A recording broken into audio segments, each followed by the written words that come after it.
Elden Campbell passed away last night at the age of 57, which is very young to pass away at that age. I think the average lifespan for a man in America is like 76 years old. So he should have been around for at least 20 some more years, but unfortunately his life got cut short.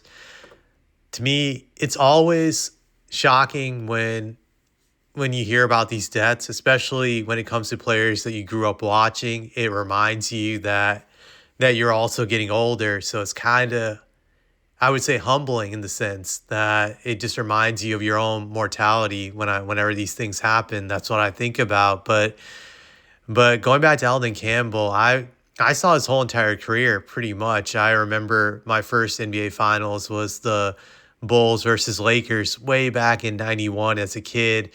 And that was like the first time I saw Elden Campbell play. Granted, he didn't play much during that season because he was a rookie, but in that series, he ended up getting a lot of minutes due to all the injuries the Lakers had.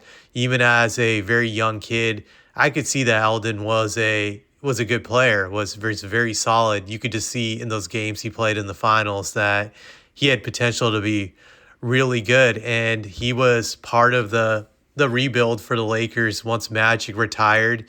Him, Vlade Divac, Nick Van Exel, Cedric Sabalas, Eddie Jones.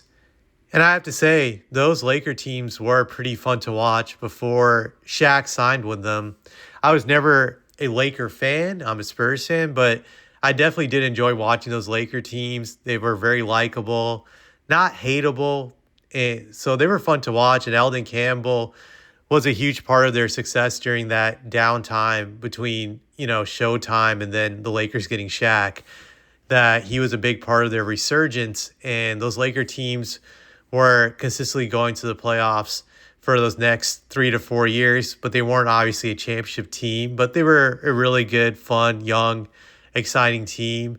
And Eldon put up some really solid numbers during his time with them. Like he was averaging around 12 to 14 points, 7, 8 rebounds, and even at times more than 2 blocks a game. So he was very good. And then Shaq signed with the Lakers in 1996.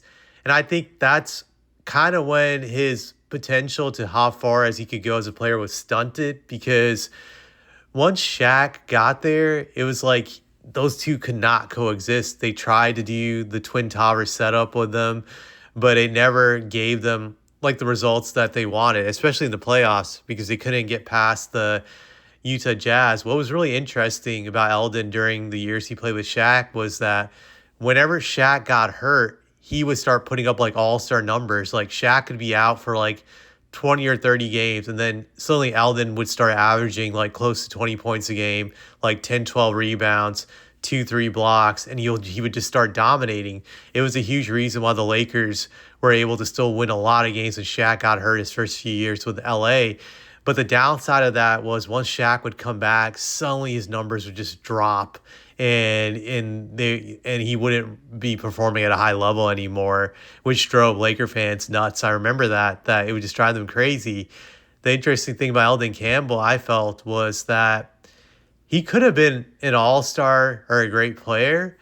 And I know that really drove Laker fans nuts because they would see it too, but it's like he didn't really want it bad enough. Like there were games where he could look like he was one of the best centers in the league. He could get you 30 and 10, and then the next game it would be like, 7 points, 7 rebounds. Like he's like non-existent. Like it was just one of those things where it's like he didn't want it bad enough, but he would always show the flashes of what he had at times where you'd be like, wow, like this guy could be a 20 and 10 player, like a perennial all-star, and suddenly just he would have a stretch of games where he was like non-existent. That was like the biggest flaw of Eldon. I think he was just too easily satisfied with just being decent to good, but not being great. He just didn't care about it. And I did get the privilege of watching a lot of his games once he came to play for the Hornets in that trade in which the Lakers traded him to the Hornets along with Eddie Jones for Glenn Rice and J.R. Reed. So I got to see a lot of Hornet games simply because I grew up in North Carolina back then. during the 90s and early 2000s. They had a local channel which would show pretty much all their games. So I saw a ton of Hornet games, and I got to see a lot of Elden, and it was fun to watch him play when he got it going. Like he had some really great games as a Hornet, so that was pretty exciting to watch. I felt his best year to be an All-Star was it was interesting. It was the 2001-2002 season. If you look at his averages, they're not like amazing or jump out at you. 13.9 points per game, 6.9 rebounds, 1.3 assists, 1.8 blocks. So I felt he should have been an All-Star that year, because prior to the All-Star break, he was putting up even better numbers than the averages I read. And they decided to pick Alonzo Mourning over him to be an All-Star, which I felt that year Alonzo got in on reputation, and maybe his stats might have been a little bit better than Elden, but Miami wasn't winning. The Hornets were winning, so I thought he deserved a spot, but unfortunately he got snubbed, and that was really the only chance he had at being an All-Star, because he was 33 and it wasn't going to get better at that time. So yeah, that kind of ended any chance. But when you look at his best seasons, he had a stretch where he was averaging 13 and 7. He had several seasons like that. His best scoring season was the season where he averaged 14.9 points per game, 8 rebounds. And that was like his best season statistically, I believe. Granted, his blocks weren't that high that year. It's 1.5, but he was a guy who would always average around like 13 to 14 a game, get you 7, 8 rebounds, close to 2 blocks a game. I would say the highlight of his career, you could say, was being on that 2004 Pistons team, in which he was really big. Like, it doesn't look like he contributed much. If you look at his stats that year, he only averaged 3.9 points per game.